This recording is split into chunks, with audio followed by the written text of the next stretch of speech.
the biggest thing for ADHD treatment is learning what systems work for you, acknowledging that it's going to change as like life changes and being in it together and working for it together.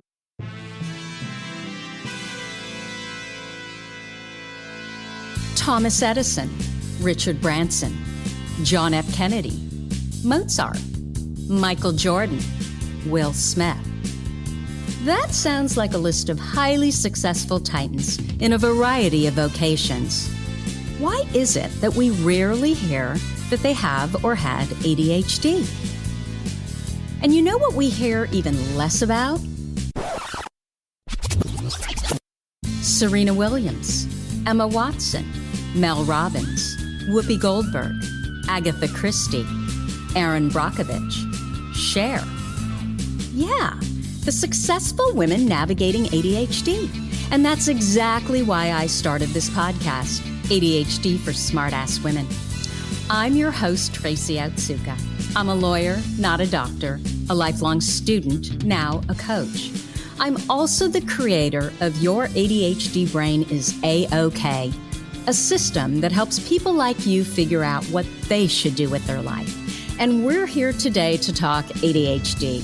Your strengths, your symptoms, your workarounds, and how you proudly stand out instead of trying to fit in. I credit my ADHD for some of my greatest gifts. And you know what? I spy a happier life for you too. So without further ado, a shiny new episode is starting now. Hello, I am your host, Tracy Otsuka. Thank you so much for joining me here for episode number 229 of ADHD for Smartass Women. I hope that you'll subscribe to this podcast and our newsletter over at tracyotsuka.com. My purpose is always to show you who you are and then inspire you to be it. In the thousands of ADHD women that I've had the privilege of meeting, I've never met a one that wasn't truly brilliant at something, not one. So, obviously, I am just delighted to introduce you to Anita Robertson. Anita Robertson is a psychotherapist in Austin, Texas, and the author of ADHD Us, a couple's guide to loving and living with adult ADHD. Anita loves outdoor adventures, traveling with her ADHD besties, and making up silly songs about life. Anita, welcome. Thank you for having me. Absolutely. How are you? I am doing all right. I'm really excited to be here. No, I am excited to have you here. And I want to get, all into your book because I think it's really great. But before we go there, can you tell us about your ADHD diagnoses first? So, there's a connection. Yeah, of course. So I realized that I had ADHD when I was in grad school, learning about the diagnostic criteria and how to diagnose for various illnesses. And in retrospect, it's always probably been very obvious. I have brothers that were diagnosed with ADHD, not that they got great treatment or anything like that, but that's where kind of, I guess, my ADHD journey started. And maybe I already knew that in some way. This was over a decade ago. So I had a therapist at the time. We went through the diagnostic process and we mostly just like reflected on, maybe what maybe makes sense about like different relationships or maybe not feeling like fully like I fit in now and then in my life, and kind of the steps to take medicine if I wanted to get medication, which at that time I didn't. So it started there, and it didn't really feel like a really defining moment in my life. It helped me process some things, but I think I was really lucky in the sense that I got to grow up with a lot of really good supports for ADHD, even without a diagnosis, just because I think, it runs in my family so much. There's some people who've really figured it out and some people who haven't. So you get that positive and negative learning experience. But that's really where it started. And then, as I got more into my career and more into different life stages, that kind of took away the systems that were working for me, and realizing that I had none, and feeling the executive functioning challenges like motherhood. Yeah. those are where kind of I did some different leaps, like trying some medicine and having that be a really good experience. And then also learning, just there's so much more in the field that's coming out. And so kind of being a part of the mental health field also allows me to get more of the resources, more of the connections, more of the new information that's coming out that I get to integrate into my own life. So yeah, I mean, it was like getting a degree. My Yeah. master's degree is kind of where the official diagnosis came. And then kind of as I hit the different stages, how I integrated that into my life. You know, what's really rare is that I talk to a clinician and they tell me that, oh, when I was studying, I was reading the DSM, and that's when I had this inkling that, oh, maybe there's something going on, with my brain. Maybe it's ADHD. So many of us go through all of that training and don't make that connection. So I just wanted to point that out. That's pretty rare that I hear that. Oh, wow. That's great. I mean, I do think like we're very classic in the ADHD, like mark off all the boxes. Like when I told some of my friends, they're like, oh yeah, that makes total sense. Or I always thought that. I was like, well, why didn't you tell me this information? Not that at that time I really would have known what to do with it, nor did I think, most therapists even knew what to do with that information. Right. Of like what we know today. Absolutely. I mean, even in the last 5 years, right? Since the pandemic. Oh, for sure. Yeah. Cause that's like when everybody's like systems were taken away. So a lot of people felt like their ADHD traits and it's like, what is going on? Exactly. Which definitely, like all the sparked a lot of structure's gone. awareness. Yeah. So I'm curious, what kind of a student were you? So like in high school, the environment that I was in was like not very, it was kind of more anti-intellectual. So I was very like, I don't know, like, oh, school doesn't matter, blah, blah, blah. You don't study. But it wasn't also a very challenging school. So grade wise, I was fine. And nobody really put a lot of like emphasis on grades. And then when I went to college, it was like, ooh, people like to learn. And I went to the college in the Northeast, which I think also has a different focus on academics. Like literally, I remember like being in Spanish class and everybody understanding the Spanish teacher. And they're just like, didn't your Spanish teacher speak to you in Spanish? I was like, no. Like, Oh, no. not a lot, So it was a really good environment for me in the sense where like I was very interested in learning. That was like reinforced, just like kind of culturally in the peer, like just with students.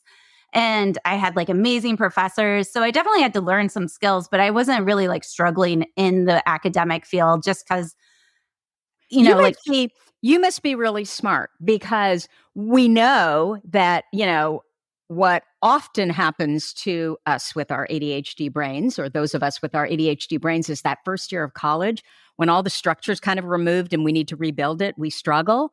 But then you had the double whammy of not having the foundation as far as the educational foundation. So you were at a deficit there as well. Yeah, but I think you were okay. Yes. Yeah, I did. Like, so there was like some teachers, like my chemistry teacher that was really like kind of taught at a college level. So kind of actually in the way of where I think ADHDers thrive, where, it's like growth mindset, you have more autonomy, you get more consequences. Chemistry was so fun because you can like put things together and then colors change. It was very interesting for me. And then I got a lot of praise and recognition like from that. And so that's where I went into school. I was like, well, obviously I'm doing chemistry, because that's just what I'm good at. And then I found like 15 other things that I loved. And so I just followed my interest in dopamine, like, but it was like, I got straight A's. It was really fun. And yes, like, I think that is a benefit, at least from my family, is that for the most part, everybody is very intellectually gifted. And for me, I was going to say, you sound smart, Anita. Yeah. But my brother was always the super smart one, like super smart. So like in my family world, like it never felt like I was that person because he got so much like praise and esteem and all this extra special stuff. And was he the one with ADHD, diagnosed with ADHD? Yeah, he was. He was. Right. And I think that's the interesting thing too, because like for me, it, like having multiple brothers with ADHD, like, and also seeing how, probably because I'm a female, so, we're conditioned to be more accommodating and more aware. Like, it never felt like an ADHD thing to me. It always felt like a gender thing to me. Like, like, I don't know.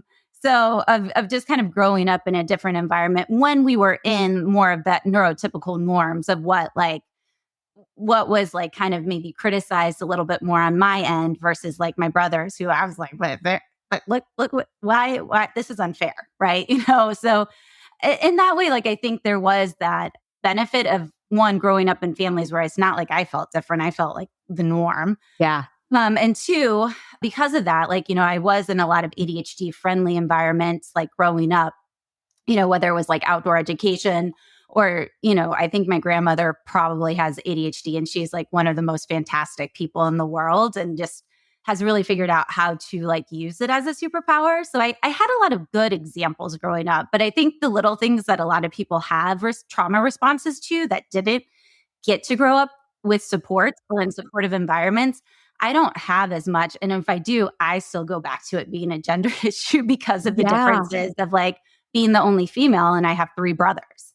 Oh my gosh, I love that. And I love that mindset, that growth mindset. We were talking about that right before we started. Okay. So Anita, you mentioned that in high school, it wasn't very challenging. And I guess, I don't know if it was the school or just the students that you hung around with that didn't really care that much about learning. So I'm curious what you were like as a child. Like, what was elementary school like? And were you, the bright-eyed, bushy-tailed, love to learn kind of kid? I think so. Elementary school is a little different because that's when my parents got divorced. So there's a lot of like turbulence, and my mom moved to a few different places.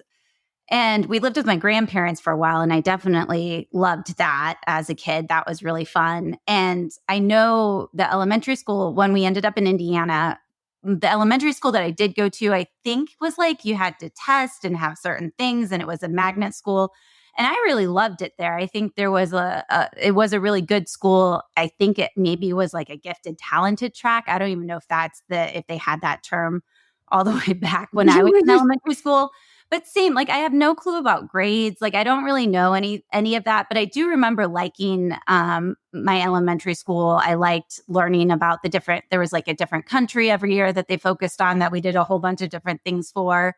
And I think from what my mom says, I think it was like a good reputation, like public magnet school at the time. And I would say like my friends and stuff, they were like, I definitely had people who were interested in school, but also it like the comparison of like high school in Indiana versus, where I went in New York, it's just totally different like environments. It was very like football, sports, those are the priorities, just different like cultural values of what's like kind of valued in that like high school group. But, and also too, like there was less AP classes just compared to other places in larger cities.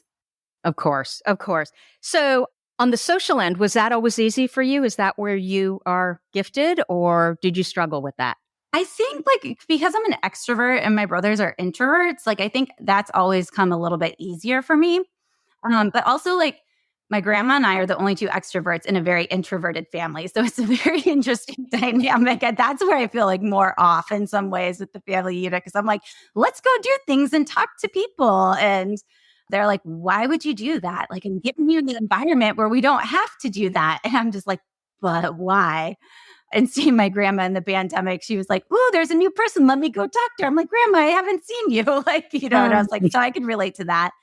I think there's probably some, like in elementary school, and of course, middle school is always hard, like some confusion around friends. Maybe it was like partly ADHD, but there's just like a lot of trauma from the divorce. So I think there was always like an explanation, and probably like people were like, oh, poor kid, if I had like a big emotional outburst, which I don't remember if I did or not, but like it could have happened. Like there was a reason. There was like an understandable reason of just like how my parents divorced and all the stuff that happened to us growing up. So that always was kind of like the narrative that I was trying to figure out or like made sense with. So when my therapist at the time, when I was in my late 20s and I realized that I had ADHD, it wasn't that hard to kind of like process some of that of just like understanding like, oh yeah, this would make sense. And this would have been helpful of having certain supports with the social, emotional and relational piece. But like, in high school, I still am like best friends with my friends in high school. I have great groups of friends. Like they're amazing. Turns out most of them have ADHD, like not surprising now, but I did really have like, I did in high school, I would say I really found like a really core group of friends that were just phenomenal. And I love today and carry them with me and still am in contact with So them they today. may not have been that as interested in learning, but it sounds like socially they were really good friends. Like they cared about you and they helped you through what was a tough time. Yeah. I would say like a lot of us came from broken families, and there was like Mhm. one friend with parents together that we spent all our time with. So they kind of Aw. like took us in. Um, but yeah, I mean, I think there. I definitely had really good friendships, and I think that is like some strength that I've had that's really helped me. Uh, It's so funny. As I hear you talking, I have to tell you this. Anita, you sound just like a roommate of mine from law school. She's now a criminal defense attorney, and you have that same bubbliness, and you're just so natural as far as how you talk. And I feel like I'm talking to her. Her oh, name's Pam, by the way. nice. Yeah, I used to like one of my like hyper focus and interests when later on in life when I got to study abroad, I was like, oh my gosh, this is amazing. And so I would always live in various countries, and everyone would always be like, oh, you're like the stereotypical like, person you see in the movies. And I always thought it was because I was like friendly and blonde and, like green-eyed. And but now I'm kind of when I look at movies, I kind of realize that I'm like probably most of the people writing these scripts have ADHD. And it's like all of them is like the classic, like, oh, pretty girl who can't get it together and makes all these mistakes. And like, I was like, maybe it's like actually not just the physical appearance that Yeah. like Like you're just blonde hair has nothing to do with it, right? yeah, it's like, like in some recent trips, I watched some like kind of like romantic comedies that like, have so many horrible messages, but I watched a lot like growing up. But, it's the same plot line, like scattered, can't really do the executive functioning tasks, but like energetic and really eager and tries and, then Yeah. meets the And guy and sometimes then they all the go to problems. Harvard. Yeah. Legally Blonde. Is that what it's called? Legally Blonde? The one with The lawyer. Yeah. yeah. Was it called Legally Blonde with oh my God, what's her name? Reese Witherspoon. Yes. There's Okay. Legally Blonde and Legally Blonde too. But yes, like the person who somehow magically navigates all this Yeah. and, Yeah, kind because of of great humble, social skills. yeah, can like put puzzles together, out of the box thinker. Right. Doesn't quite fit Exactly. in, but that's why they all fall in love with her type deal. So I'm curious, you left college, did well in college. When did you decide to be licensed clinical social worker? That's the acronym, right? Yes, that is the acronym. LCSW. Yeah. So I did Peace Corps after I graduated and really found my people. I would say Peace Corps is also a very high attraction for like ADHD, you know. So I did Peace Corps for like 2.5 years, and then Where'd you go? I was in Honduras. And you have to tell us about it. You can't just gloss over it. Oh, I mean, it was an incredible experience. I definitely learned a lot for sure and made like some of my best friends and really, like I said, found my people. Like it was kind of like, oh, this is what it's like. And not surprisingly, a lot of them later on in life had realized they have ADHD. Or when they read my book, they're like, Anita, I feel so seen. I was like, oh, okay. I didn't know. Like we were all kind of just like, I don't know, in our mid-20s, young 20s, trying to figure things out. But I think it was really good. Like I learned a lot. I think there was, there's a lot of growth that comes from that experience. And also I really wanted to do international development at the time. And then I was really learning how harmful most of the systems are. So like, and a lot, and then too, with more growth and a lot more anti-racism work, like I also realized like some of the issues of Peace Corps and some of that white saviorism and that kind of reinforcement and all that stuff. So I really do appreciate the time there. I still have good friends there. It was really sad to see the coup that happened there and kind of the destruction and the chaos afterwards. So I haven't been back since 2009. But it was a really, I mean, like, I think it was a good growth time. Like when I was talking to my grandparents who've also like lived in lots of different places, we had some really good conversations about our role, change, our responsibilities, how do we participate in systems that actively cause harm, but also can have benefits? And I think, I remember there was one of their friends who's probably from Kenya that was visiting them. And I was telling her all of this stuff and all of these thoughts. And, I could also get very much in my head and like, intellectualize and just really like kind of get into it. I was reading like a lot of different books and she was just like, oh, you're growing up. Like you're holding this place where you can see like it's not all black and white. It's not all good. It's not all bad. So in that sense, like, I realized I was like, okay, I'm not going to do international development because like, as a career, because there is a lot of harm in those systems that are coming in into. And I was like, I don't really want to participate in that. So I was like, but I'll go to the nonprofit world. Yeah, that go back to my community. Sounds so ADHD. Let me just travel around. Well, actually, my best friend and I were supposed to go to Japan, and that's like the one regret that I have that we didn't do. We were just kind of too tired from backpacking, and I came home, and all my brothers were in Austin, and we just hadn't been together in a really long time. So I ended up staying, and I got into the nonprofit world, and also started learning more about that. But at that time, I also was like, okay, I want to do a little bit more. And I ended up doing my undergrad. I eventually ended up in psychology because there were a lot of interesting things that happened in my family that had like a lot of big consequences. So I always was curious of like, why, right? Of trying to make sense of my childhood, of trying to make sense of the people around me. And so then, I was like, okay, well, nonprofit, well, I'm going to leave that world. They have some issues too. Let me go into the mental health field. And also at that point, like at least in Austin, if you didn't have a master's, you're kind of limited in what you could do since we're such a big college town.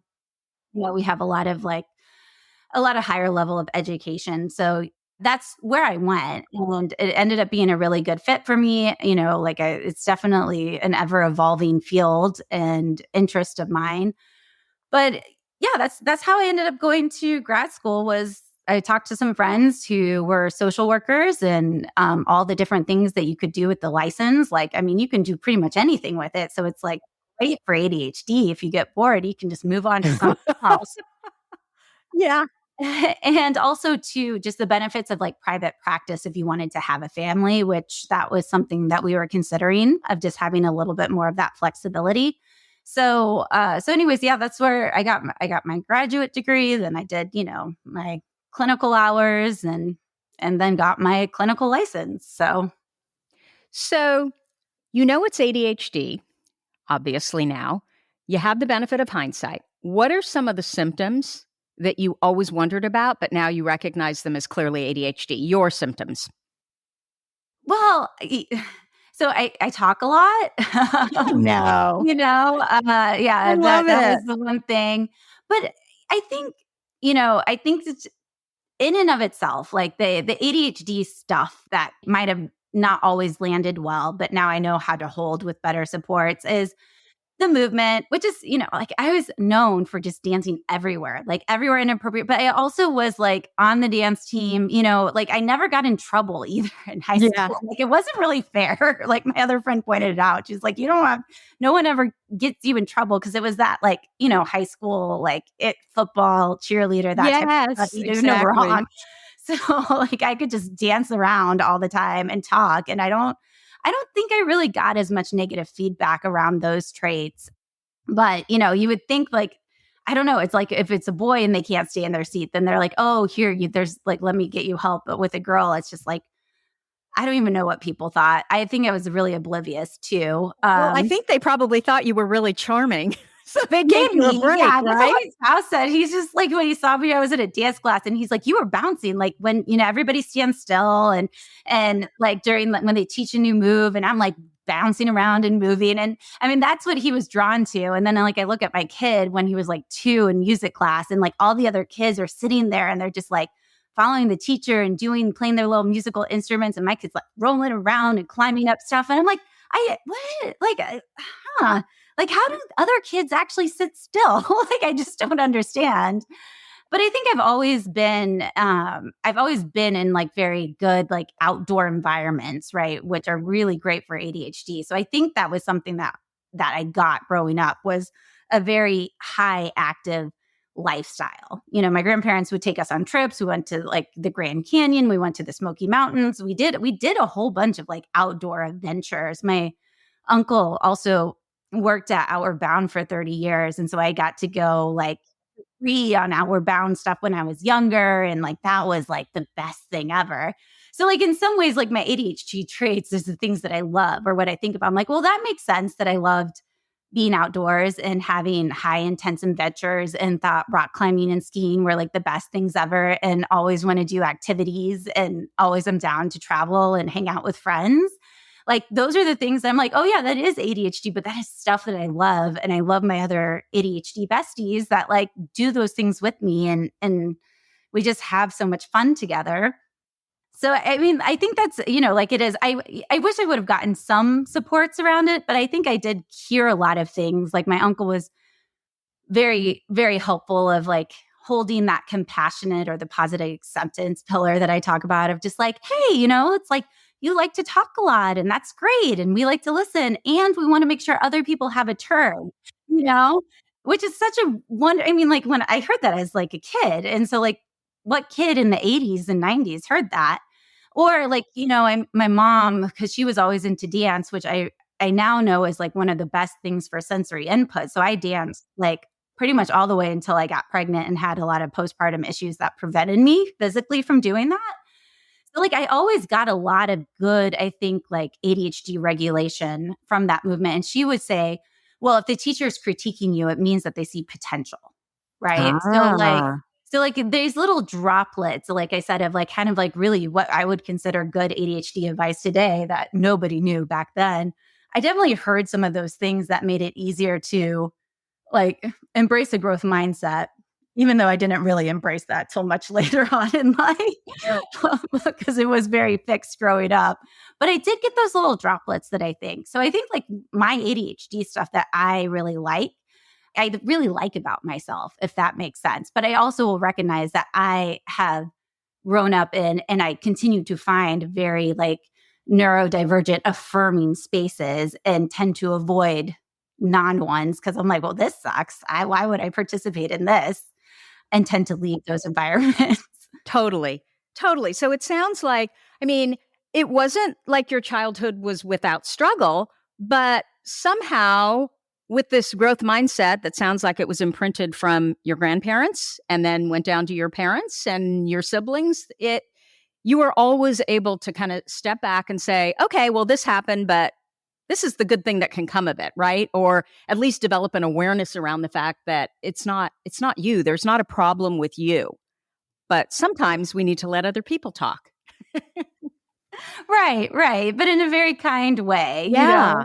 And I wish I had more of that. I think that would have been really helpful. And I definitely have more skills around it now of just, acknowledging what can happen. And also I know my people and I know the people who are like, like my husband will just be like, oh my gosh, it's amazing. Like there's no pauses. I hear no pauses, but you guys are like talking nonstop, but both of you talk like, so like if he's there, like I know I need to pause and like make sure there's space for him or somebody else, like, or somebody new of just saying like, like I can skip over words and because like my brain's all over here. So if you get confused, just let me know and I will like go back and explain it. Like it's not offensive to me where it might be offensive or like, disruptive to somebody else. So I think it's just like knowing those things. And I wish like I got a lot of supports, but I didn't get the words. We didn't have the name. We didn't have the words for it. So I think like, yeah, there is definitely lots of trauma and that was like the overarching theme. But like in the sense of the ADHD experience, I think for the most part, and it almost feels so far removed. I'm sure there was more stuff I processed like over a decade or 15 years ago. Yeah. But, and the same thing, like my spouse is like, when he goes over to like my parents' house or something like that, I'm like, hey, look how much better I'm doing. Like I close the cabinets like 90% of the time, like it's kind of in this way, I didn't really get any systems. And until parenthood, at least I just avoided everything. I just traveled. Everything fit in a backpack. Less was more. I was very minimalistic. And so like, I really did kind of find different systems that worked for me. Or when I was like in outdoor leadership, that was such a great way to learn so much of the executive functioning skills that like I carry on today from being a camp director, a nature camp director. But I think like, in and of itself, like, yes, I definitely have challenges. And when like life happens and all my systems get wiped out, like I feel it. I feel the executive functioning challenges. And I also will recognize that like I can also see that like the systems, the environments, all these things work so like they make such a huge difference and that's why I'm such a big advocate for ADHD. It's like more about the environment and the relationships around it that really makes it or breaks it. And then two, like since I have lived in a lot of different countries, like the US is kind of particularly cruel, like in not having some of these like executive functioning skills. Like most places, you don't have to like book things year in advance. You don't have to like get on daycare wait lists like before you're even pregnant. Yes. Like you don't have to book camps like in January and February. Like the ones in Austin sold out in like February. Some of them did. And it's just like, this is ridiculous. So there's like less consequences or just even like how we manage time and the construct of time. Totally true. Yeah. Like, I can also countries where you show up an hour late for, a party and everybody's an hour late versus here. Yeah. You'd be frowned upon. Right. And there's other countries that are like, I used to do the Austin Samba School here. And so there was like kind of connected into the Brazilian community in Austin. Mm-hmm. And I was like, what? These are my people. Because they were so loud and excited and, like energetic to even say hello. And I was brand new. And it I was like ADHD fuel for my brain where I'm like, I need to live in Brazil. This is the place I need to be, just the differences of. Although it could be worse. We could be in Germany. Yeah. As much as I love Germany, as far as executive function, right? They took it around. Yeah. Yeah. But going back to the part of just like that embracing that chattiness and the talkativeness, I think there's just that different cultures have better environments for ADHD. And like you said, definitely some probably are worse. So Anita, I want to congratulate you on your book, ADHD Us, A Couple's Guide to Loving and Living with Adult ADHD. I really think it's the best book on ADHD and relationships that I've read. Oh, thank you. And I really mean that. So when I was writing the chapter on relationships for my book, my editor said to me, you can't just tell people to leave their relationship. And I was like, why not? I mean, if your partner's a jerk, if they provide no positive emotion, all they tell you about is what you've done wrong. They step all over your values. They tell you you're a failure and it's all your fault and nothing's going to change. And then they gaslight you by lying to you and saying, oh, no, that happened. You just don't remember. They don't appreciate you for who you are. Why can't I say that? And I went on to tell her that without positive emotion in the form of praise, acknowledgement, fun, recognition of that ADHD partner's strengths and a desire to be this team together against the world, like friggin' give up, go home, find someone else. And so she still said to me, you can't tell people to leave their partner.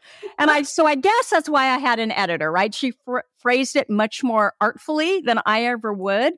But I have to say, after reading your book, I think that's what I really loved about it is your advice is simple, it's straightforward, it's fun, and it's creative. And it was all built around what you call these 5 relationship pillars. It's just, it's a really easy read. And it's not, sometimes I pick up these relationship books and I'm like, this is so cheesy. Nobody's going to sit there and do this stuff. Versus like the little games that you have, they're good. So I want to know, first of all, why did you decide to write this book? So I was contacted to write it just because there isn't a lot, or I guess when they were like searching for a writer that wasn't, had like 10 books already under their belt, they couldn't find anybody who specialized in both ADHD and relationships. And because that, I kind of fell into the specialty just because I was very interested in couples counseling. And then at the time in my life, like where I was doing like some great trainings, I was also struggling with like having a toddler that would just like tornado throw everything on the ground and like just like where does all this stuff go? Why do I have to have all this stuff with a kid? So I was struggling with some of my ADHD executive functioning systems. And so I went in and I would like sneak away into like the individual like ADHD part to help understand like, how do I kind of like change some of these things? Cause like, this is not an okay environment for my kid. And then also my husband who like grew up in a super clean environment, it was very dysregulating for him. So I was like, okay, we need some help here. So anyways, my coping style from childhood is like, okay, there's like an issue. How do we make things better? Right. That puzzle solving piece and interest solving piece. And so I really enjoyed this before the pandemic, doing these boot camps, right? Where like I would have couples come in and do challenges and just build these skills. Cause so much of what I would see later down the road is like people just both having like these huge trauma responses and just total misunderstanding. And there was so much toxicity and negativity there.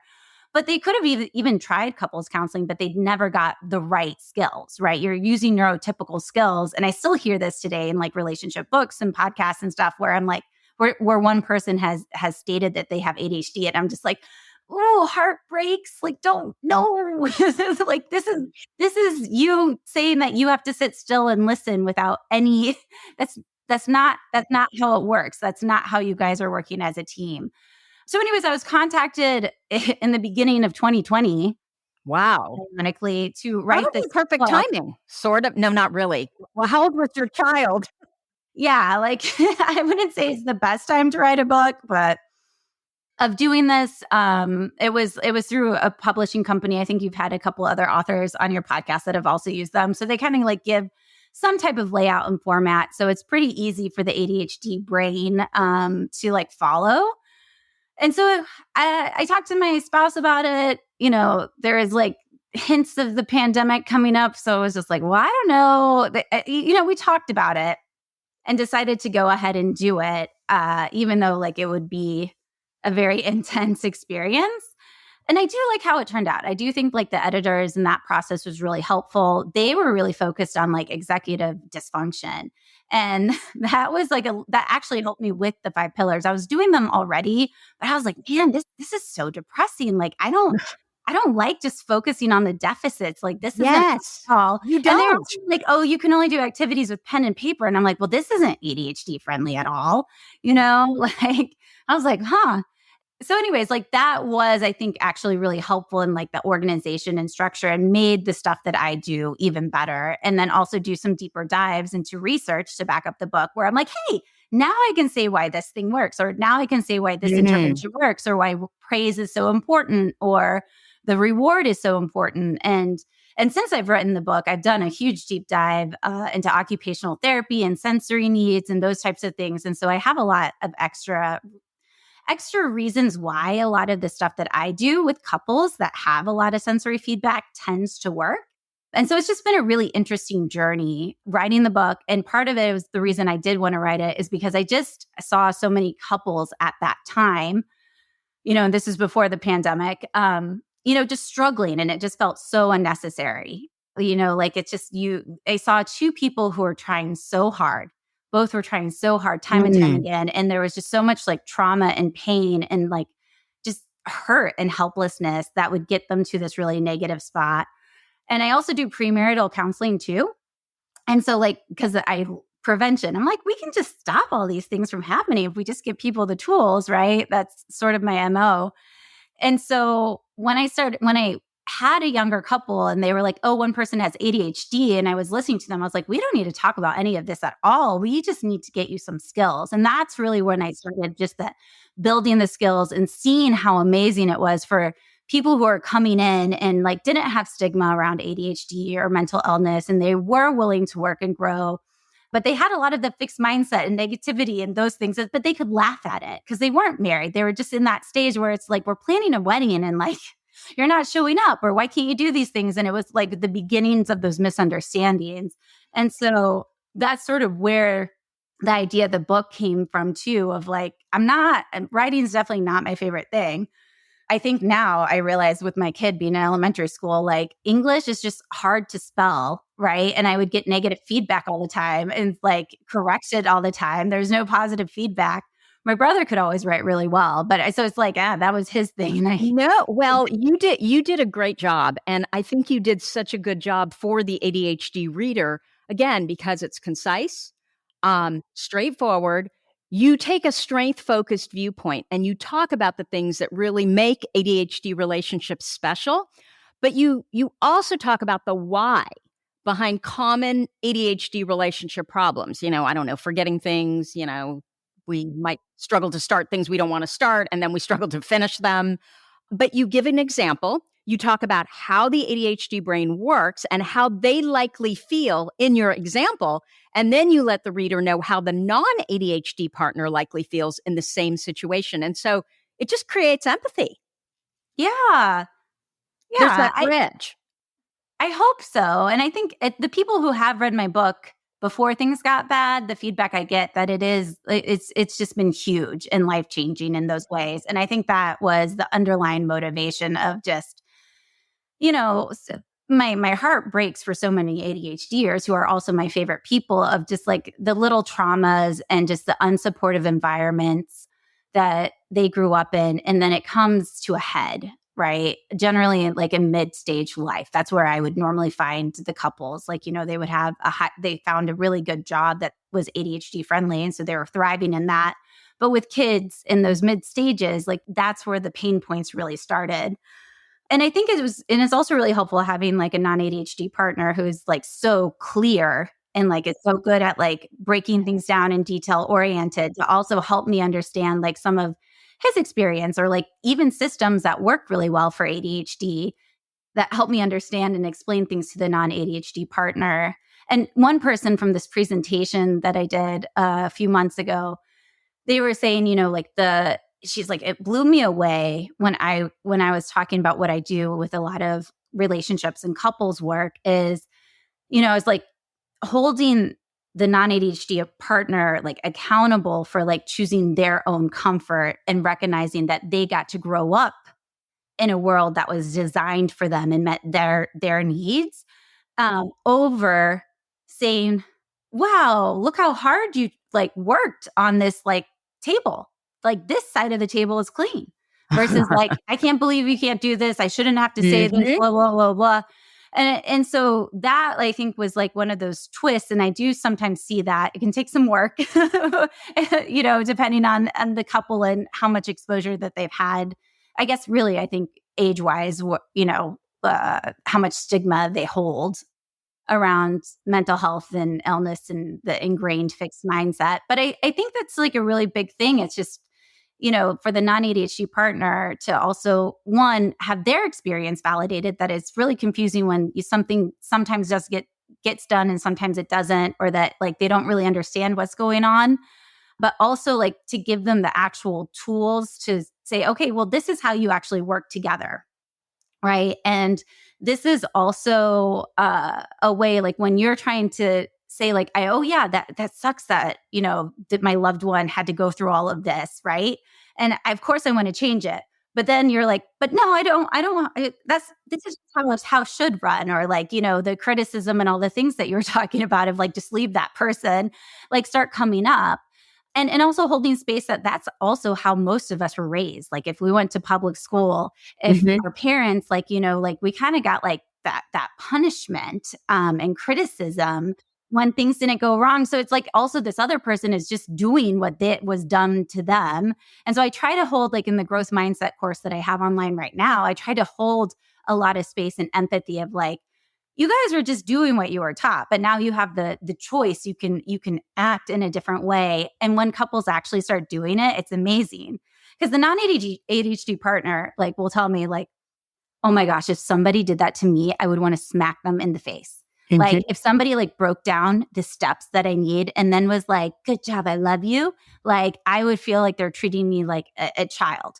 But then they will come back and they're like, okay, I did it. And this person loves it. And they're like, washing the dishes and cleaning up the kitchen. So I guess this is working. And so kind of really holding those differences of like what works for one person doesn't work for the other person. And that's okay. But what maybe the non-ADHD partner is doing is like, oh, I wouldn't want this, so I don't want to treat them that way. But it's really, it doesn't land in that way. It actually is very unhelpful and can trigger those like little traumas growing up where you didn't get the resources or supports and then just blamed for it, or somebody's mad at you and you don't understand why. Well, you're providing the awareness, right, to both parties that, oh, this is why. It's not, a character failing, a moral problem. This is why. It's just two different brains. So let's back up and let's talk about what you consider to be the 5 ADHD relationship pillars. And what do you mean by that? Are those the things that you need in a relationship for it to be successful? I think so. And these are good relationship pillars no matter what, right? Like, but I think it's like a make or break with ADHD. It's like starvation or you're full. And so the ones that the 5 that I came up with, because I really did feel that couples need a guide, right? They need a way to understand it versus like kind of talking about all these different examples. And so if you could just have some type of compass, that's why the I call them the 5 pillars. It's like kind of this foundation. And so when anytime you're not connecting, you can come back and look and say like, okay, are we living up or what are we missing here? So the 5 pillars that I talk about are praise, growth mindset, games, which is just, novelty, positive acceptance, and acknowledgement. And games is a lot about it's about having fun together, right? Having a sense of humor, doing these little things, exercises, and just making life fun together, which is Yeah, so important for our making brains. sure you have fun. And I think that's the thing that people don't realize. It's like, or, what we grew up with is like, oh, you can have fun after the task is done. And it's like sometimes ADHDers need to have fun before they can get the task done. Right. So it's that novelty, it's that interest place piece and it's play. And play is just such a human need, even though we like tend to dismiss it for adults. But also too, like games and play is really when you're talking about romantic adult relationships, it's also sex too. It's like that part of it can, Mhm. that's where it goes under in the umbrella for that type of relationship. But Yeah. it's true though for like if you have a kid or if it's like a friend, you need to have activities that are interesting for you both that like make you excited. And it doesn't have to be super big or fancy or anything like that, but making sure you have moments throughout the day where you have that joy, where you have that like excitement, that novelty, that fun, and that type of connection. You have this one, which one is it? It's one of the games, and I thought it was so interesting, just as far as developing awareness with each other about what's important and what isn't. I don't know. It's on page 28. And you basically have your clients, I guess, put together a list of their acts of care, right? The things that Mhm. that they can do. So I can give you a kiss in the morning. I can clean up the kitchen. I can tell you what I appreciate about you. I can hug you.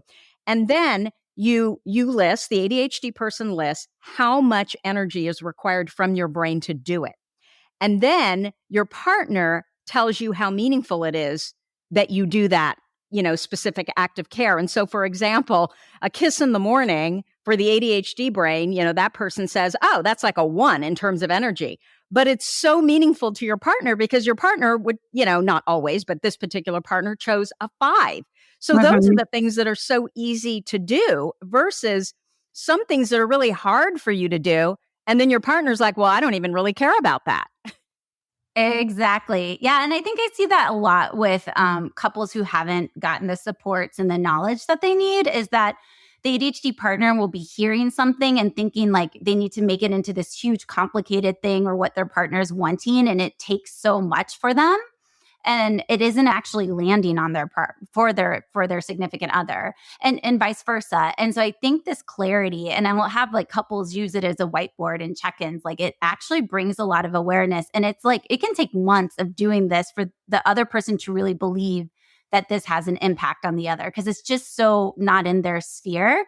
They're like, really? Like me Yeah. telling you something nice really means that much to you, because like people also have like different cultures, different backgrounds, Mhm. different ages, like, oh, if you say something more than once, it loses value, right? Whereas like oftentimes for the ADHDer, if they have a good experience with authentic praise, not like manipulative or like low quality Right. Because praise. we know. Yeah.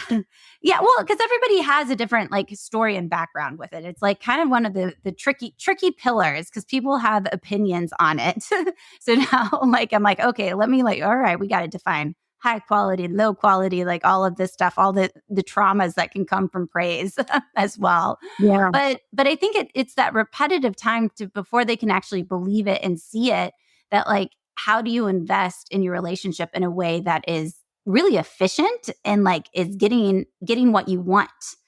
Because like I said before, this neurodiverse relationship or even two ADHD partners, what happens is like they're the hardest workers and they try so hard, but they're just using the wrong tools and they end up like digging these beautiful, magnificent tunnels away from each other versus like, can we put this energy with the right tools? And then, oh, that's going to feel so good. And it does. It's amazing to witness and see.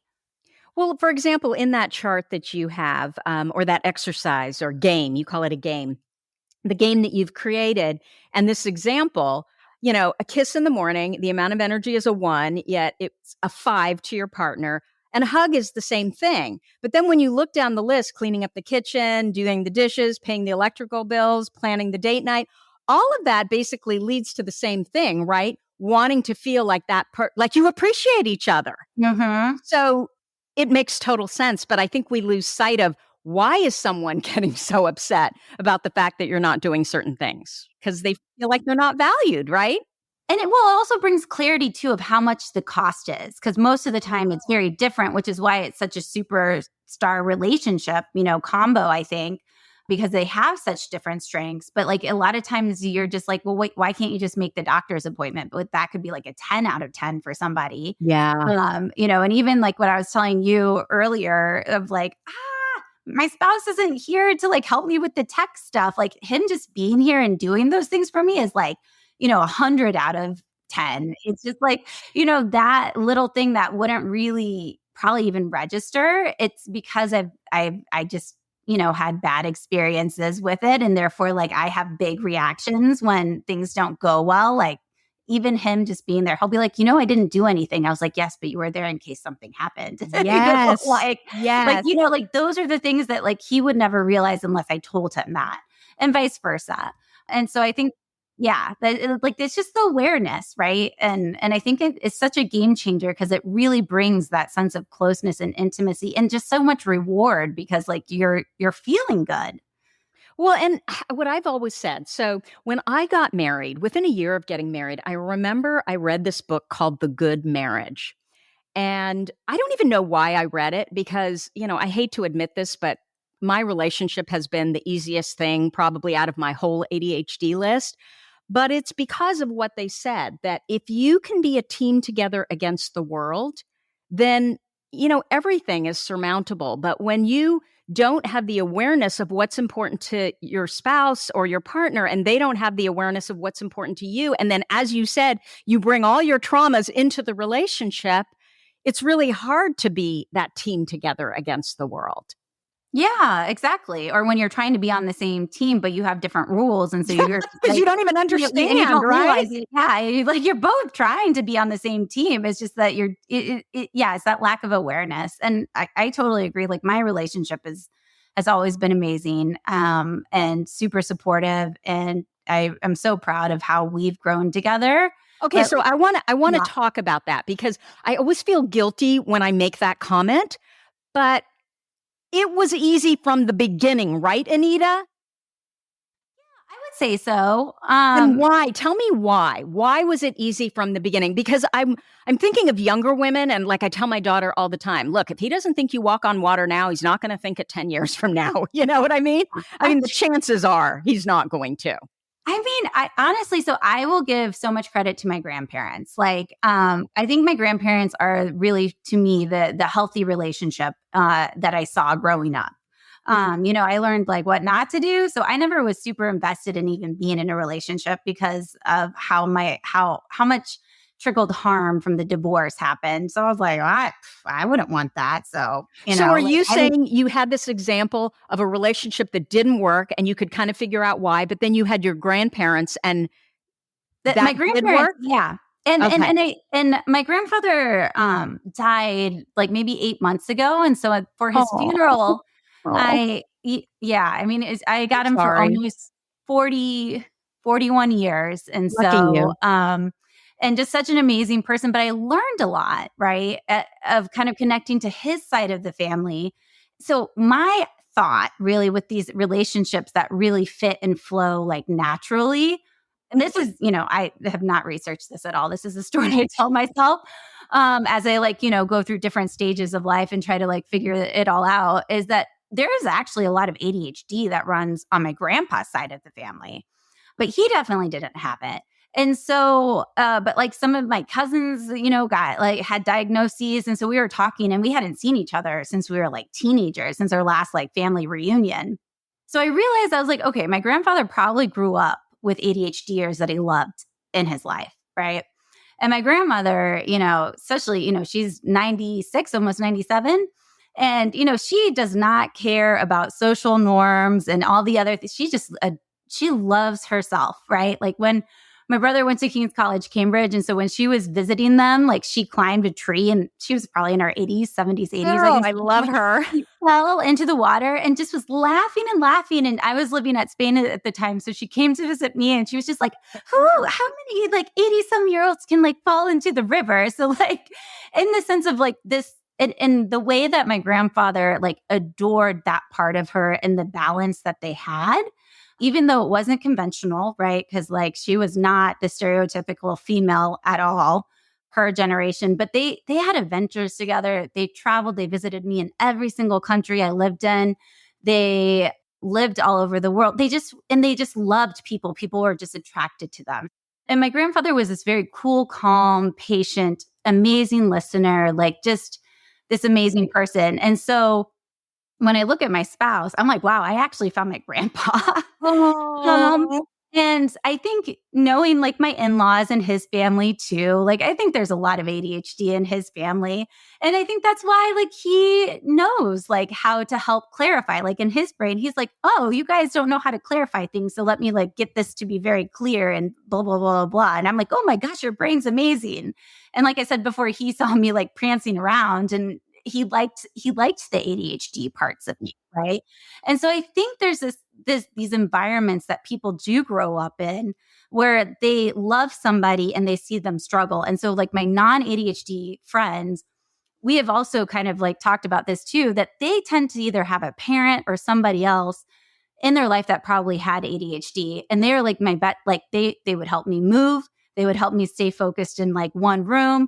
We have the best friendship. And even one of my best friends from high school, I feel like she was my translator, my ADHD translator, not realizing I needed a translator because we didn't have that type of awareness. But she would say in chemistry class, we ended up being in all the science classes together. And they were like, everyone would ask me, but you're the one who's telling me it. But just no one could understand what I was saying because I didn't need to break down every single step. I was like, oh, this just makes sense. Right. But she could ask the questions and then explain it to other people. And so I think there's that to me, just from my own experience, of seeing kind of how these different environments, right, with people that have different relationships growing up in neurodiverse households, how they really can balance out, and they get these skills that I talk about in the book, right? And because of that, and I think because of the growth mindset that both of us, my spouse and I, have embraced, we have done a lot of things that have been really challenging and hard, and be able to support each other. So in all of these relationships, whether it's platonic, whether it's intimate, whatever, it's almost I think the key is that you're both yourselves completely and you love each other for it. You're not trying to change this or change that. Even though you may be upset about something, you can actually talk about it and, bring awareness to what you're challenged by in their behavior. For sure. And I think that's where positive acceptance comes in. And that's really where the personal boundaries come in, of holding that this person is where they're at and loving them for it, and realizing they're coming from a good place. They are inherently a good person that loves you, but you also get to set some boundaries and stuff like that, of the things that might not work for you. In that regard, it isn't, you don't lose yourself either. So I think there's that balance. And that's where I try to break down the boundary part of boundaried work and what that means in a relationship under that positive acceptance pillar. Because without that, it's just leading to trauma.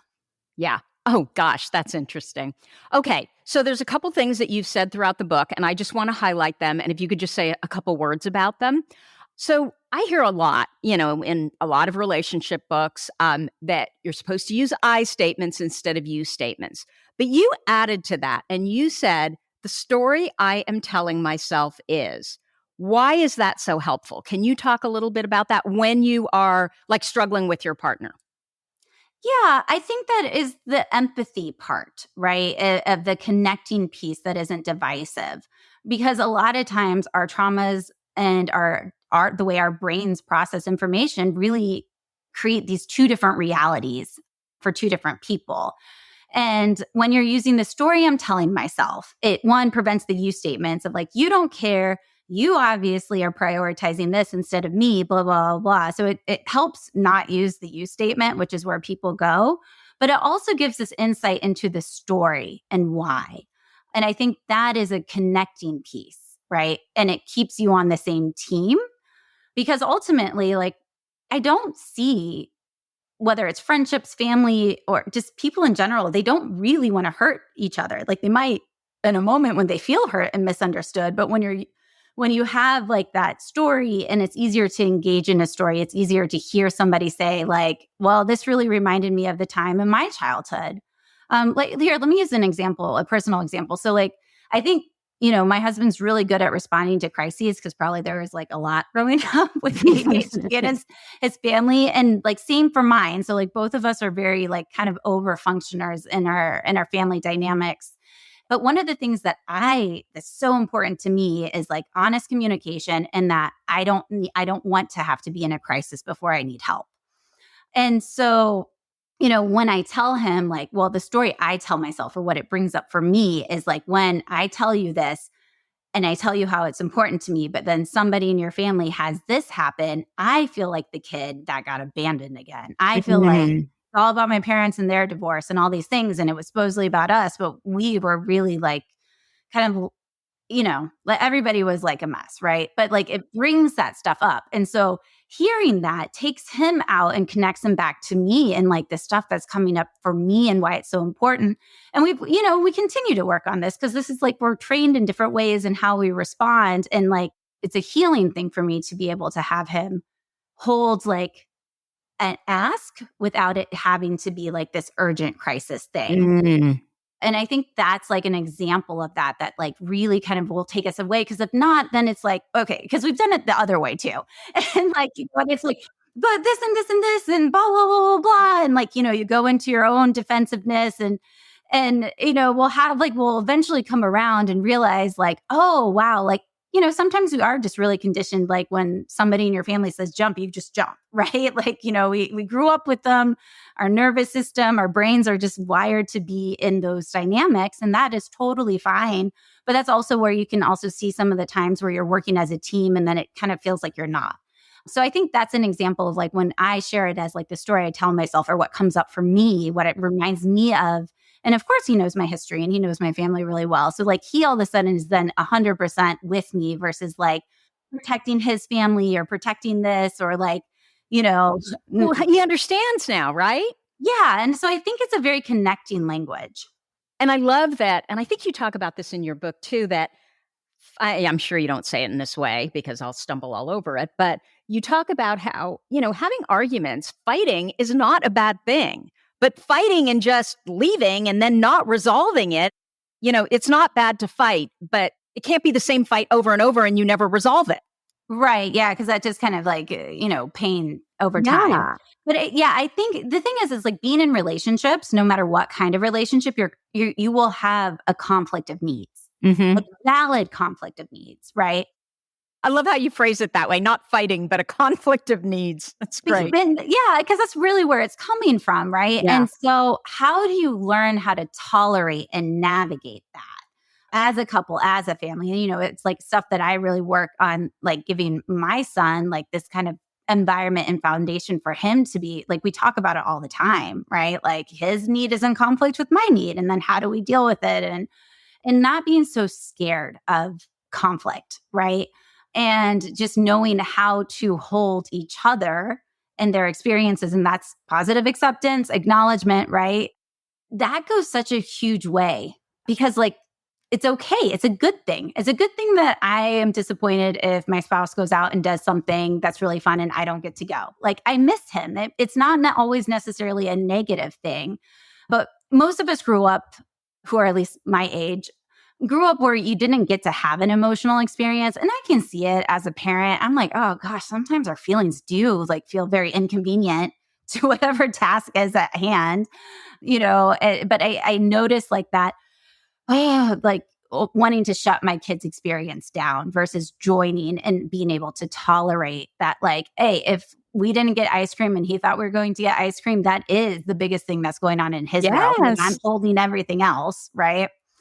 And so I think it's just like these responses that we have learned for survival for a lot of adults today, that like emotions are dangerous, or if you say something, then the other person's going to feel bad or you're going to ruin it. Like they're almost so powerful versus like learning how to tolerate discomfort so you can move through it and celebrate it. It's that embracing the failure, embracing those things that really kind of move some of these patterns of relationships into like just a really great connected one. And I think that's why like so much of the parents today focus so much on the social emotional learning and saying they're sorry and validating the person's experience. We never got that most of the time as kids, but like we're really focused on giving our kids that need, but yet we don't know how to necessarily do that in our relationships. And so when I do work with parents, I always I have them practice with the kids because they will do all these pillars with their kids. They will do games with their kids, but they won't do it with each other. So like whether it's just practicing like some executive functioning skills or applying like how they are so strong as parents in this area, and what would it be like if they could just put some of that energy, just switch it to themselves. And so I think it's a really big strength that like a lot of parents today are moving in that direction. And then it's just kind of like, okay, you have the skill, let's just apply it to the person that you love. It's the adult, right? Where you get all the shoulds and all the other things and all the other big reactions. Yeah. So I'm curious about being late, because I know that's a big one. That's certainly a big one for me. And my strategy, what I tell my husband is, look, Rich, if you haven't lied to me yet about what time we need to be there, I mean, we've been married how many decades? It's your fault. I love that. Which I'm so much better than I used to be. And I had to get better with kids, because when your kids start getting detentions because you're late, you got to do something different. And so I'm just curious, if you working with your clients around tardiness, are you really able to change that? Or ultimately, is it just like every time we try and we get a little bit better, but it's just always going to be a problem? I think there's tons of tools that you can use in systems and meeting your needs. Can I make a comment too? Because that's what I thought was really brilliant. I will leave with or without you, but then you say, but it has nothing to do with, the fact that I love you. And I just laughed, because you're absolutely right. If my husband ever said that to me, I would be in that chair. It reminds me of, I don't know if you've ever watched like reruns from Everybody Loves Raymond, but his wife is always late. And so I guess in his family, it was called AIS, ass in seat.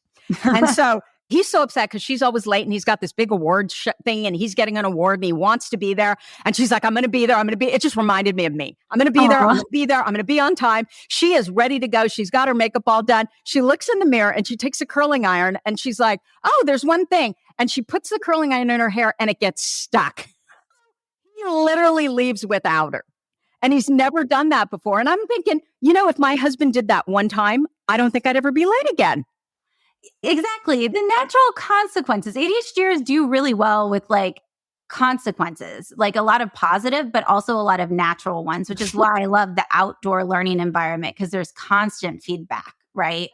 And so I think that's where I got a lot of my good executive functioning skills. And in my relationship, it's opposite, because my husband's, born and raised in Mexico. And so like even the lateness of like the two countries is like just so different. And then he's always like, but my sister is late. Like she's way later than me. And I'm like, but your sister isn't here. And so I don't care about your sister. Yeah. But in and of itself. So like, I will say like I've hit, I think 2 phases of like ADHD hell and torture in life. Really, when all your other systems kind of have to be replaced or are taken away from you. And so I would say like for me, I used to kind of run late and be like, the chaos, go, go, go, go, go. Yes. And I don't even know exactly when it changed, but that's not it at all anymore until like we my husband was in Mexico for a few weeks unexpectedly. And we also had the winter freeze here where everything's frozen. School was out for like 5 days and I was solo parenting. It was like, oh my goodness. I was taking my kid to school in the morning. I haven't done that all year. And I was like, oh, this is fun. It's not fun. It's stressful. But I was like, oh, this is why so many ADHDers and I used to use kind of like that sense of urgency and like red light, green light, all this stuff. Like it kind of gets you going in something that's a really boring task, right? Yeah, because you don't want to start. You don't want to start. You don't want to start. Oh, yeah. But I definitely have way better systems. That rarely happens for me anymore. And and even for my spouse, he's way better because and now he's the one who does drop off in the mornings. And we switched to a public school and he's like, I can't believe it. 10 seconds late. And I'm like, see, this is why I had reinforcement here. There's a reason why we see this time issue so different. And when we're in Mexico, I give up all sense of time. I'm like, I have no idea. I have my snacks. I'm just like, whenever it happens, it happens, So we're able to adapt. And I think that's why I liked also living in Latin America a lot when I was younger. Yeah. Where I was like, oh, this is great. You just do it when you feel like it. And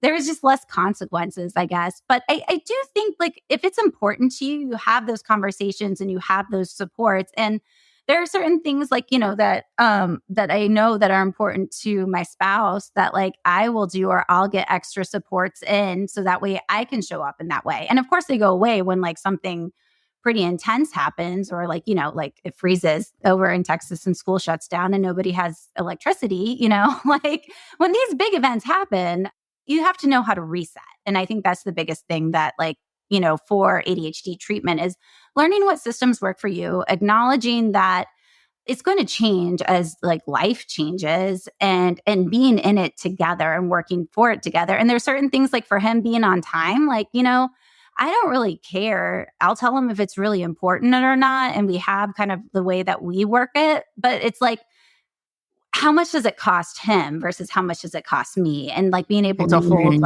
all of the differences, I think that makes it, it changes it, it releases it. And the same thing, that example, I did leave him when we were going to a surprise birthday party once and he hated it. He was so angry. And I'm like, I'm sorry, there's certain things you can't be late to you ruin the surprise if you're that person, Yeah, I would have been so upset. Oh, but in the same vein, it would have been like, hey, good for you, Right. But I think it sparked different conversations in different ways. And so we know how to take care of each other in different ways and we know how to communicate it and hold that part. So it's not so jarring to somebody's nervous system of because they know, I'm like, okay, I'm leaving at this time. I will stop giving reminders and I will prioritize it and go. But we've all talked about it. And so that's just one of the ways that we cope as a family. But it's I said, it's interesting because having this latest kind of sandwich caretaking, executive overload, hard part of life, with aging parents and a young kid.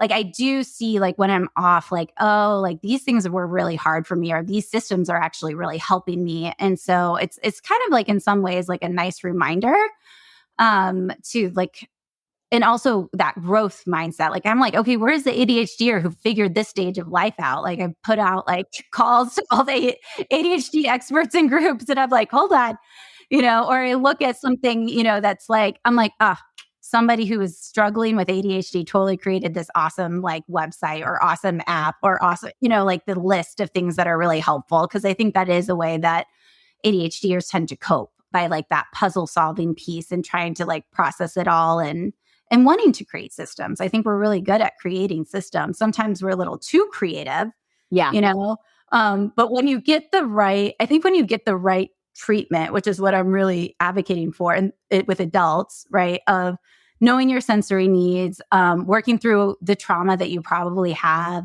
getting some of those, just getting the right tools, right? The right tools that you can actually choose from. What I tell my clients is, okay, you were just given a box of baby clothes and you kept on being told, oh, just use this planner or just put things away. And and then you'll be fine. Just leave 10 minutes early. Like, you know, like and these clothes don't fit your brain or your body. Right. And so what I say is like, I'm going to give you a box of clothes and we'll just try them on. Some of them will look good. Some of them won't, but they have a chance of fitting you. Right. Like Great analogy. I love it. yeah. Box of baby clothes. Right. Yeah. And so it's moving towards that. And so when you are able to get the right types of support, and I think this is where the non-ADHD partner comes in because they're able to do so much of this, whether it's like helping in the 5 pillars or helping make like the breakdown of tasks that's visual, like they're really good at that type of stuff. And so I think it's just this really beautiful balance, right? When you get it flowing, and everybody's mix is different, but I think I've seen it work. I definitely feel it in my relationship. And the nature immersion camp I used to run, not knowing this, but I totally paired the ADHDer with the non-ADHDer, and they were great as like the 2 main counselors for each group because it's the same thing, mutual adoration. Like, wow, this person can like remember the medical documents and like, and like throw away the sunblock when it's empty. And the other one's like, wow, like when the kids are doing something, you come up with this like song or this, and they can like kind of piper it. And like, you know, like they had a nice balance, and I wasn't aware of it at the time, but that totally is what I did. Like, and it was a great camp, you know, it's like full of ADHD staff, ADHD kids, you know, not diagnosed or I'm not diagnosed. It was like an environment that when I look back on it, it was like one of the best ADHD environments where it's just like everybody's thriving, and you didn't have to have ADHD to thrive in it either. Cause I think these are all good nourishments. It's just like for ADHD, it just kind of can be a make or break. Okay. So we are running really late. I could talk about this forever, but we cannot leave this episode without talking about division of labor. Yes. Because I think that is so much of what women with ADHD struggle with. It's just not fair. Yep. Well, okay. So I think that's like one of the best things in my relationship that like we figured out before the fair play method came about. We were probably all struggling in it together. Well, in a heterosexual relationship with a man and woman, there can be a lot of these differences. And I try to put that in the book, but the editors are like, nope. Like you focus on the one thing, Anita. I know. And, me too. Oh my God. I'm like, I want this to be a feminist perspective. No. Yeah. But then, like you said, you read it and it flows. And I'm like, wow, this is magical. I know. I guess they know what they're talking about. Yeah. We can talk about these things. It doesn't have to be in the book. Yeah, exactly. That's why you have to do podcasts to get all the other stuff you wanted to talk about. And yeah, so I think like I do think the fair play method is really good for Are you talking about Eve Rodsky right now? Yes. Oh my God, that is like the best book, isn't it? I haven't read the book. I've just heard about it. And I was like, oh, that's what we do. And that's what I was helping other people do. Yeah. Okay. Well, we don't use the cards because I watched the documentary and I realized that like, so the book and her method came out like after me and my spouse had kind of already redone some of the gender norms and stuff. And that was like definitely like some hard works and some painful conversations and to really confront like kind of how we were ingrained. And neither of us wanted that. Like our values and ideals were way more egalitarian and breaking it up. There was a couple of articles I sent him that helped him really understand, like kind of like he had a switch. Yeah. And 2, like, you know, like it's so hard. And our kid did not sleep through the night until he was 3. And we should say, just so, you know, our listeners are like, what the hell are they talking about? What we're talking about is the division of labor in a family and how society basically teaches us that we are the executive function for everything that has to do with family, children, the household. Am I missing something? No, yeah. You're talking about the mental labor and the invisible load, and we are no better. Studies show that we are no better at this. We are not better multitaskers. Nobody's brain works well when it's multitasking or works as well as when it's not multitasking. Mm-hmm. Yeah, exactly. And I think her method, the fair play method, where it's like you bring awareness to it. Like you were talking about in the beginning of my book, we're bringing awareness to what all these tasks are, and we're bringing value to it, because any female task is like devalued in society. So it's just like when you look at like, at least like for ADHD moms, and for me too, it's just like, wow, I was like, I loved working with kids. I loved it. I hate kind of this parenting stuff. And like, unless I would have created like a daycare or something where I would be like, using my ADHD like powers for that. It's a lot of mundane tasks. It's a lot of boring executive functioning parts. Like it can be hard to get your sensory needs met, especially if you have like physical postpartum issues or even like mental health postpartum issues.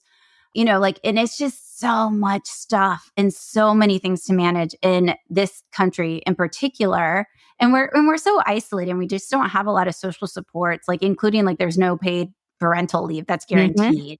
So it's a lot of work for the female, but bringing that to awareness. And women of color struggle much more. I mean, I'm sure we are extremely privileged. Yes. Both of us, right? For sure. Yeah. We're able to get help, take the time to find all these resources. And then if you have children that also have ADHD or neurodivergent, it's too much.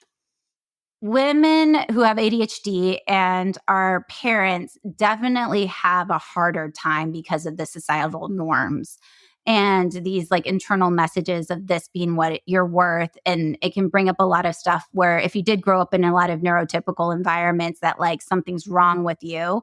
And you can also see the superstar ones that are like, using their creativity and making the cool little snacks and doing all these things. So you can see it on both ends, right? And there's some ADHD moms that do really thrive because it's like chaos that they thrive in. And maybe they have help for the executive functioning tasks, or maybe because it feels very important. So you have it on both ends. But what I see more in my field, because that's who comes to me, is the moms that are really struggling. And I can really relate to that as well, because like I definitely struggled with just the organization of all this stuff. And also just like, there's no praise, there's no excitement, there's no novelty in a lot of the types of tasks that are done. And so bringing awareness and then using your strengths to divide up tasks equally. And I like how the fair play method prioritizes rest, right? Rest and free time. So it's not like who's doing what or this. And so it kind of takes out this like, what does society value more, and making sure both people get rest. And I will say like that was hard for me when we were changing that in our dynamic. But I would tell myself like, my husband's having an appropriate response. It sucks to do dishes, him sighing, because I never, as females, we have to like suck it up and make sure nobody feels uncomfortable if we don't like doing something. And so it's like, and after like 2 or 3 weeks, he is way better at dishes than I am. And I even had like a moment where I was just like, oh my goodness, like, we got a new dishwasher. I didn't even know how to use it. I was like, I'm going to help him out, and I was like, oh, what is this? Like, what are all these buttons? And I had to ask him, and I was like, wow, like that's pretty huge, I think for a female, at least my age, of having those moments. But it's also been super, super helpful that we really worked through it. And I think that growth mindset and acknowledgement pillar of working through those things were really important. But I like the fair play method from what I know of it, of like bringing the clarity, having like the consequence, right? And also having the autonomy. So it takes a lot of that parent-child dynamic that ADHD, non-ADHD couples tend to fall into without realizing it, out of the mix. So, and I think it's also the same thing of like that positive acceptance of just like people get to do it their way, right? Like it doesn't have to be done in this super like norm, and that like if you're looking at the functionality of it and how does it make your home function best. And there's great like supports out there for that I encourage my clients to get if they are able to, whether it's like an ADHD organizer or like getting somebody into their home to do those systems for them. And I've done that a couple times in my life, especially with all the baby stuff. I was like, I don't know what to do with this. But I think that piece for the balancing the household chores and the ADHD, you hold that fair play method. And then you also consider like like in one of my courses, like I have like, how do you know if it's ADHD friendly? So you go through like a list, or like my group for the non-ADHD partner, like this is what we do. We like write down the things that they would want to change in their household. And then we go through and see which ones are ADHD friendly or not. And so we like literally work through setting them up for success and trying like small things in an ADHD friendly way. And then building on that to also help the non-ADHD partner learn what that is. And also for a lot of times if the ADHDer hasn't gotten the supports they need, they might not even know what's hard for them or not. So is that the ADHD relationship boot camp? I You can't remember? It might be in there. What is that? I mean, is that in a group or is it individual? Well, so what I was talking about, the non-ADHD partner, I do a fall and winter non-ADHD partner group. It's just a virtual support one that's small. And so that is part of that non-ADHD like kind of support group. And that's just reading the book. Like we go chapter to chapter and we kind of also give like some personal feedback to help each person kind of tweak and apply it to what's going on in their personal situation. But yeah, so the kind of learning what is ADHD friendly or not. And I tend to do this in the trainings that I do in person now too, of just like learning what they are and then learning the tools that might set them up for success. And so a lot of times people just don't even realize that, like, you know, like it was like, I just want them to put their clothes in their hamper. And I'm like, well, do you have a closed top or an open top? And they're like, oh, it's closed. I was like, yep, not going in there. I was like, put an open top in there. And then like maybe make even a sign where it's like you get some points for it. Like, you know, like you can make it however like fun you want to make it. And you always have to like sparkle it up every once in a while. But like kind of just knowing what are some of the things in most households that are really not ADHD friendly. I'm curious then, in the ADHD relationship boot camp, do couples join it? And is it a group, meaning there are other couples in the boot camp as well? Or is it done individually per couple? So I'll offer private sessions if people want to work on certain things particularly. But what I've really tried to do, because I stopped the in-person boot camps during the pandemic, I've started to put them online. So it's like a self-paced course I haven't seen any online courses ADHD friendly, so I'm like creating it.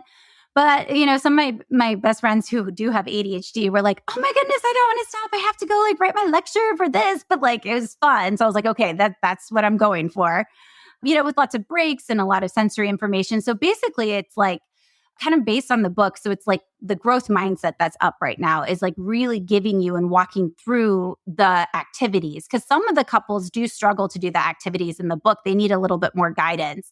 And so I make it like game-like. I try to like do as much like stuff around the house and a lot of talking, a lot of like sensory breaks, but really trying to break down the concepts because these pillars are great, but it's like, then what does it look like? Because most people have never actually experienced an ADHD like healthy environment. And so I'm trying to bring more awareness of what that looks like and practicing it. So all of the 5 pillars will be up eventually online. The praise one will be released next. And I'm actually hoping to do an in-person boot camp again. It's in the works, and I'm pairing with an occupational therapist as well. So that way we can bring a lot more of the sensory component. And like what she does is like you do different activities where you get your sensory system dysregulated so then the other person can see and experience what that's like. So I'm super excited for that potentially to come back. And it's going to be at the summer camp that I used to run. So it's like, I can just imagine, you know, kind of like the scavenger hunts and trails in nature and doing different like, you know, challenges that are based off of what tool that we learned. Because how I work with ADHD is I try to incorporate all different types of learning, but a lot of it is like short, here's the information, then you practice it. Exactly. It's what we need. So where can people find you if they want to know more about your boot camps, more about what you do, all of it? At my website, Anita Robertson with a T, robertson.com. I have all the information on there, the links to get to the ADHD boot camp or the non-ADHD partner group. Okay, so that is going to be in our show notes, but let's say them now so that if someone's just listening and they don't want to go to the show notes. So your Facebook group, tell me if I'm wrong, is facebook.com/building resiliency. Does that sound right? That does sound correct. Okay, and what about your Instagram and your TikTok? What's that handle? That is strength in your mind, but like spelled IN. So it's spelled wrong, like strength in, like inside your mind. So strength in your mind. Yes, And your LinkedIn is just Anita Robertson. I believe so. Yes. Okay. So Anita, oh my gosh, I could literally talk with you forever. Thank you so much for spending time with us here today. And congratulations on this brilliant book. Well, thank you so much. I'm not just saying it. We're going to put this in our book list. Oh, yay. Awesome. Thank you for really spreading the word. Oh, thank you. That means a lot. I'm excited to read your book too. So whenever it comes out. So Anita, thank you. And that is what we have for you for this week. If you like this episode with Anita, please let us know by leaving a review. Our goal is to change the conversation around ADHD, helping as many women as we possibly can learn how their ADHD brains work so that they too may discover their amazing strengths. As always, you're listening to ADHD for Smartass Women. Come join me over at tracyotsuka.com. Thank you so much for listening, and I'll see you here next week. You've been listening to the ADHD for Smartass Women podcast. I'm your host, Tracy Otsuka, and we're available on iTunes, Stitcher, Spotify, and Google Podcasts. Not coincidentally, ADHD for Smartass Women, it's also the name of our free Facebook group. We're a totally smartass community of successful, ambitious women who share our ADHD wins, questions, and workarounds. Join us at tracyotsuka.com, where you can also find more information on our Your ADHD Brain is A-OK system. I spy a happier life for us, and I'll see you again next week.